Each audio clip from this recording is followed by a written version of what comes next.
السلام عليكم ورحمة الله وبركاته. أصحابتك وحرين جانالك مركز السود وواده أدي هذا ما سنتين مانت وإسنين وأنا صدح يا لباتنك بيش الجون اللي حاد سنة كلا بدو كن يا أفري لباتنك مقال كان محربا إن ندخل وداقو مدحوين ترامب أو شاعيي إن حب الجوجين لكلا دحلي جيبور لو دمدا إيران إيه إسرائيل ساعة كدب مركي إيران أي دوقيسي سلقوا جوين أمريكان كل هاي بريقة دحو كويا لقدر ترامب وحولي هاي وأنا لوسي شاقي waan ka sii gaashaamanay maxayse tahay sababta Ameerika Qatar oo Trump ugu mahad celinayo dawladda Qatar miya arintan dhaxdhaxaadisay arimahaasi oo waan idin la wadaagayaa dagaalka u dhaxeeya Iran iyo Israa'iil maanta maalintiisii 12aad ayay ahayd marka waxaa jirtay caawa sidoo kale in ay Iran ka soo jawaabtay duqeyntii Mareykanku habeennimadii Sabtida ahayd u geystay goobihii ugu waaweynaa ee nuclearka ee wadanka Iran oo uraniumka lagu bacriminayay Fordo, Natanz iyo Isfahan marka waa ay ka jawaabeen gantaalo ayayna ku tuuran waliba la yiri kuwa ridadoodu gaaban tahay iyo ridada dhaxa ah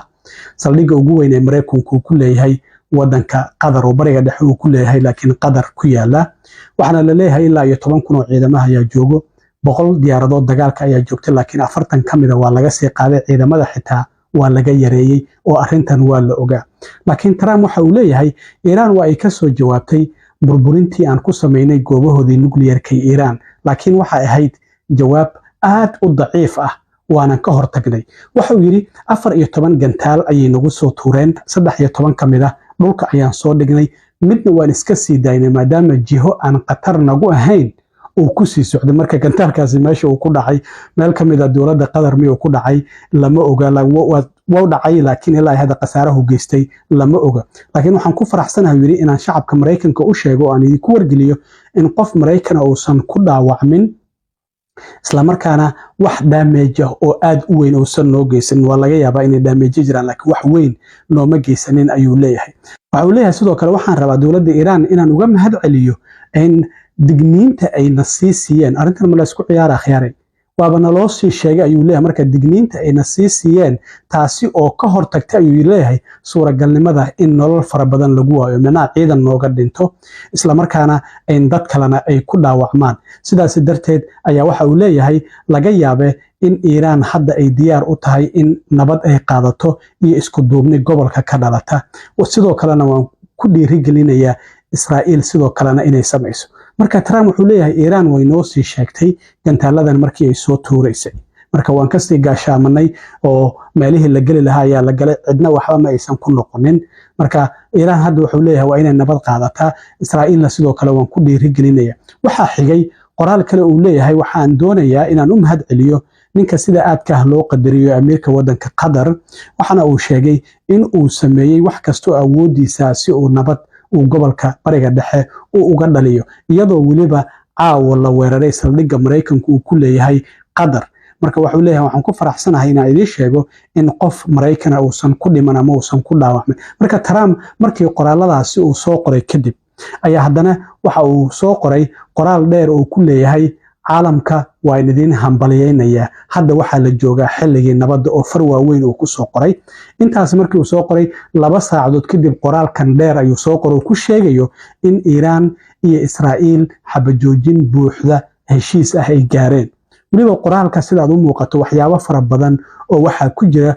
fahamkooda uu adag yahay sida uu Trump u soo qoray arinta laakiin waxa loo maleynayaa in dawladda Qatar ay dhaxdhaxaadisay maadaama Ameerika uu mahad celiyo Trump qoraalkiisu waxa uu ku bilaabay hambaliyo qof kasta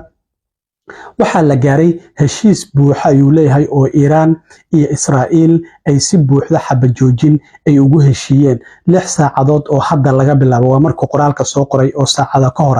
Israa'iil iyo Iran wuxuu yiri marka ay xaaladda qaboojiyaan isla markaana horumar ay ka gaaraan howlgallada ugu dambeeya oo ay sameynayaan marka waxa wali labada wadan wax miya isugu dhiman waxba isku tuurtuuri doonaan oo ka wada hawshaasi marka waxa uu leeyahay marka xaaladda la qaboojiyo 12 saacadood kadib markaasi xabad joojin buuxda ayaa lagu dhawaaqi doonaa Iran ayaa xabad joojinta bilaabi doonta ayuu leeyahay markii hore Iran ayaa la weeraray Soomaal Iran ayaa xabad joojinta bilaabi doonto 24 saacadood kadibna waxa si rasmi ah loogu dhawaaqi doonaa dagaalkii 12 maalmood inuu dhamaaday caalamkuna waa uu salaami doonaa, salaan ayuu u saari doonaa. Marka Trump isagu wuxuu iska dhigayaa in arrintan uu dhexdhexaadiyey. Marka Iiraan marka xabad joojinta ay bilowdo, dhinaca Israa'iil xabad joojintu ma ka dhaqan galaysaa oo weli ma waxbay ku tuuri karayaan Iiraan? Arrintaasi kalama cadda. Marka sidaas ayuu Trump u soo qoray. Marka wuxuu yidhi inta xabad joojintu ay socoto, dhinac weliba wuxuu ahaan doonaa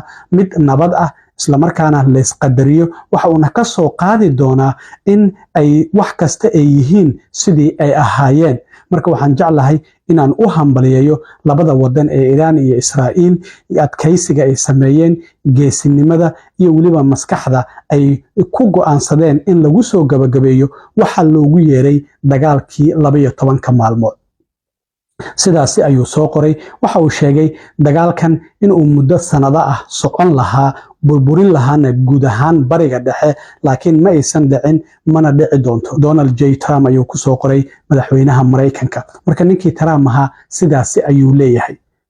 heshiis xabad joojinaha la gaaray. dhinaca Iiraan telefishinadoodu arrintaasi waa ay sheegeen, laakiin dhinaca Israa'iil weli wax war ah ma aysan ka soo bixin. marka xabad joojintaasi buuxdo ayaa la gaaray oo labadii wadan la kala dhex dhigay ayuu leeyahay. sidoo kale waxaa soo baxday Maraykanku habeennimadii Sabtidii markii uu duqeynayay 3 goobood ee goobaha nuclearka uraniumka Iiraan ay ku bacriminaysay in 3 maalmood ka hor Iiraan goobteeda ugu weyn ee Fordo lagu arkay satellite-ku sawiradan ay qaadeen in taraagyo fara badan layn ay ku jireen, isla markaana ay galeen kana soo baxeen. marka sida Iiraan ay sheegtay, uraniumkii ma horeyba ugala sii baxday meeshaasi oo meel kale ayay geysatay. sawiradan sidaad arkaysaan waa taraagyadaasi faraha badan oo idinka muuqdo goobta Fordo la yiraahdo oo buuraleyda ku taala oo Maraykanku diyaaradaha B2ga iyo hubka dhulka jeexa oo 30,000 oo tan ah uu u adeegsaday. Maraykanku sidoo kale khiyaano ayuu sameeyey markii howlgalkaasi uu fulinayay. waxaa la leeyahay 7 diyaaradood ayaa waxay u kicitimeen oo nooca B2ga ah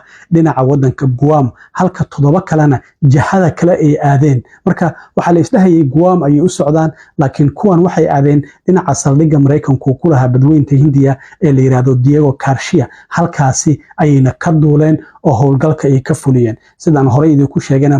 125 diyaaradood oo nooca dagaalka iyo kuwa shidaalkan diyaaradaha hawada ku siiya noocan B2ga ayaa ka qayb galay. waxaa jirtay sidoo kalena gujisyo badweynta gantaalada Tomahawk oo 30 gaarayana halkaasi ka tuuraya. marka Iiraan arrintaasi waa lagu khiyaanay, laakiin iyaduna waxay leedahay waxbaba nama gaarin oo alaabteena mar hore ayaan halkaasi kala sii baxnay. marka sheekadu waxay u muuqataa mid leesla ogyahay. caawa gantaaladii Iiraan ay ku tuurtay saldhigga Maraykanku ku leeyahay caasimada wadanka Qatar ee Doha. Maraykanku Trump wuxuu leeyahay waaba naloo sii sheego waan ka gaashaamanay. Iiraan iyadana ma loo sii sheego waxa la yiri war meeshan wax ku tuurtuuraynaaye wixii idinku jira kala sii baxa. marka sheekadu sidaas ayay u muuqataa. waan arki doonaa heshiiskan xabad joojinta waxyaabaha ka dhaqan gala, laakiin waxa la yaaban yahay Iiraan sidan fudud oo heshiiskan xabad joojinta ay ku ogolaatay, iyadoo loo yahay dhibaatadii la gaarsiiyay goobahoodii nuclearka, generaaladii ciidamada oo laga dilay, saynis yahanadii laga dilay, duqeymo fara badan oo meelo kala duwan loo geysto. hadda waxa la leeyahay